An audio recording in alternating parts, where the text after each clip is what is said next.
देखिए, ऐसा है कि आज हम सब ने आप लोगों को यहाँ पे इसलिए बुलाया हुआ है कि कठुआ पुलिस ने एक चोरी का मामला सुलझाया है और जिसमें बहुत सारी बाइक्स को हमने रिकवर किया है। इनफैक्ट 6 बाइक्स को अभी तक रिकवर किया गया है और इसमें ऐसा हुआ था कि पिछले दिनों एक लड़का हमारा मस्कीन अली जो है वो सतवैया बसंतपुर का रहने वाला है, जिसने बसंतपुर चौकी में आके ये रिपोर्ट की कि उसके घर के बाहर से एक मोटरसाइकिल चोरी हो गया है। और मोटरसाइकिल वो ये बताता था कि नया स्प्लेंडर नाम का मोटरसाइकिल था और उसमें एक एफआईआर लॉन्च की गई पुलिस स्टेशन लखनपुर में, और जिसकी तफ्तीश के दौरान ये पता चला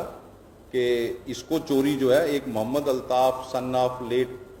पीर मोहम्मद आर.ओ. डुंगेरा तहसील बिलावर के लड़के ने चोरी किया है, जिसके साथ उसका भाई भी एक शामिल है जिसका नाम है अलकाज एलियस सोनू, और एक और लड़का है मस्कीन अली जो बसोली मोड़ पे का बिलावर का बसोली मोड़ जो अपना लखनपुर का थाना है वहाँ से जो बसोली के लिए रोड जाती है वहाँ का रहने वाला है। ये 3 लड़के जो हैं इन बाइक्स की चोरी में इन्वॉल्व हैं और अभी तक करीब 8 से 10 लाख की 6 बाइक्स जो है जो आपने बाहर देखी वो रिकवर हुई हैं, जिनमें पल्सर मोटरसाइकिल्स हैं 3, स्प्लेंडर मोटरसाइकिल है एक पैशन प्रो मोटरसाइकिल है और एक 350 सीसी का बुलेट मोटरसाइकिल है। इस रिकवरी के बाद ये पता चला है कि 3 एफआईआर्स जो चोरी की डिस्ट्रिक्ट कठुआ पुलिस के अलग अलग थानों में लगी थी उनको सॉल्व किया गया है, जिनमें एक एफआईआर नंबर 100 थी जो पुलिस स्टेशन बिलावर में थी, जहां पे एक पल्सर मोटरसाइकिल 2013 मॉडल का चोरी हुआ था, वो इसमें बरामद हुआ है। दूसरी एफआईआर 101 2022 वो भी पुलिस स्टेशन बिलावर में लगी थी, जिसमें एक बुलेट 350 सीसी मोटरसाइकिल 2019 मॉडल का चोरी हुआ था, वो भी इसमें रिकवर हुआ है। इसके अलावा एक जो चोरी जो मस्कीन अली ने बसंतपुर में दी थी उसका भी स्प्लेंडर मोटरसाइकिल जो है नया बरामद हुआ है। और इसके अलावा पिछले जैसे हम 512 या 102 सीआरपीसी में बाकी गाड़ियों को हमने सीज किया है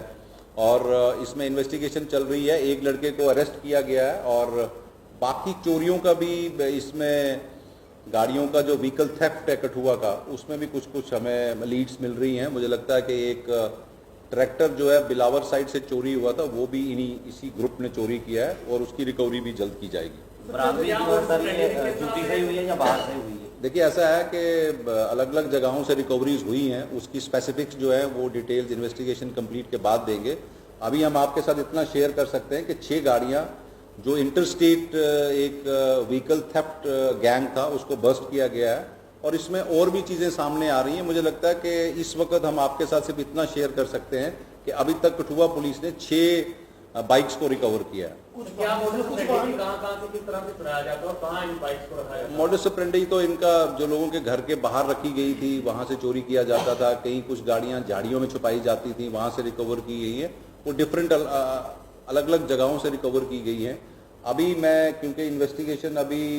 कंप्लीट नहीं हुई है तो बहुत सारी डिटेल्स को आपके साथ इस स्टेज पे हम शेयर करना ठीक नहीं रहेगा, बट अभी हम आपके साथ इतना शेयर कर सकते हैं कि 6 बाइक्स रिकवर हुई हैं। बाकी चोरी की गाड़ियां जो कठुआ में या एडजाइनिंग एरियाज में हुई हैं उनकी भी बरामदगी की उम्मीद हमें बनी हुई है। जब ये 2 लड़के जो एब्सकॉन्ड कर रहे हैं, एक मेन अक्यूज उसका भाई है और एक दूसरा है, जब उनको पकड़ने की हमने तलाश शुरू की है, जब वो पकड़े जाएंगे तो ये सारी बात जो है सामने आएगी। और ऐसा भी अभी प्रिलिमिनरी पाइमा फेस ये आमने सामने आया हुआ है कि ये पंजाब में भी जाके गाड़ियां बेचते थे। मुझे ये बोलते हुए बड़ी खुशी होती है कि पिछले 3 महीने में हमने बहुत सारी चोरियों को वर्कआउट किया है, चाहे वो लखनपुर में सोने की चोरी हो, चाहे वो कठुआ के प्रॉपर टाउन में 3-4 बड़े जो शहरदार थे उनके घरों में चोरी की वारदात हो। कुछ चोरियों में ड्रग एडिक्ट्स पाए गए थे जिनको अभी हमने रिहैब सेंटर में भी भेजा हुआ है। तो कठुआ पुलिस अलग अलग एस्पेक्ट्स और रीजंस और कॉजेज पे काम कर रही है। मुझे लगता है कि आने वाले दिनों में हमारे यहाँ पे काफ़ी कंट्रोल होगा और अगर कहीं चोरी होती भी है तो पुलिस इतनी सक्षम है कि वो उनको बरामद करने के लिए हरदम तैयार है। मुझे लगता है कि तभी मैं आपको कह रहा हूँ कि बहुत सारी चीज़ें जो हम इस स्टेज पे आपके साथ शेयर इसलिए नहीं कर रहे हैं क्योंकि ये एक ऑर्गेनाइज्ड टाइप का गैंग है 2-3 लड़कों का और इसमें 2 लड़के एब्सकॉन्ड कर रहे हैं। जब सभी लड़के पकड़े जाएंगे मुझे लगता है और भी गाड़ियों की जो चोरियों की जो है उसमें सॉल्व होने की उम्मीद है। केसेस में तो बात की जाए जो जिन लोगों के नाम सामने आए हैं क्या इनका कोई बैकग्राउंड नहीं है, किस तरह से पहले भी इस तरह की वारदातों में ऐसी तो इनपुट्स तो हैं उनके खिलाफ, यहाँ पे या बाहर में या पठानकोट में या सांबा में या जम्मू में कोई FIRs हैं कि नहीं है, that's a matter of investigation. वो चीज़ें की जाएंगी। बहरहाल गाड़ियों के नंबर प्लेट्स और बाकी चीज़ें चेंज करके ये चोरी करके आगे पीछे रखते थे। और इस सिलसिले में हम लोगों ने एक स्पेशल फोकस डाला हुआ है कि इस केस में जितने भी लोग अब्सकॉन्ड कर रहे हैं या जो लड़का पकड़ा गया उसको हम डिटेल में इन्वेस्टिगेट कर रहे हैं ताकि और भी रिकवरीज हो सकें। सर, जिस तरह से आपने जिक्र किया कि पंजाब में ये लोग मोटरसाइकिल जो है बेचते थे, तो क्या पंजाब पुलिस से भी इस मामले में संपर्क साधा है? हमारी पंजाब पुलिस के साथ, खासकर पठानकोट पुलिस के साथ रेगुलर बात होती है, चाहे कोई इंटर स्टेट क्राइम हो, चाहे वहाँ से बोवाइन आने का मामला हो या गाड़ियों की चोरी का मामला हो या नारकोटिक्स की तस्करी हो। जैसे हमने लखनपुर थाने में कमर्शियल क्वांटिटी की नारकोटिक्स को भी पकड़ा गया था, वो भी चीज़ हम शेयर करते हैं। यहाँ का जितना भी जो क्रिमिनल्स हैं या बाकी चीज़ें हैं वो रेगुलरली हम पठानकोट पुलिस के साथ शेयर करते हैं। नारकोटिक्स पे ज़ीरो टॉलरेंस है हमारी जहाँ तक कठुआ पुलिस की ताल्लुक है, और बाकी जितने भी इंटरस्टेट क्राइम्स है जिसमें बोवाइन का इशू है, नारकोटिक्स का इशू है, आपका व्हीकल थेफ्ट का इशू है, ये सब चीज़ों पे हम लोग काम करने की कोशिश कर रहे हैं। और मुझे लगता है कि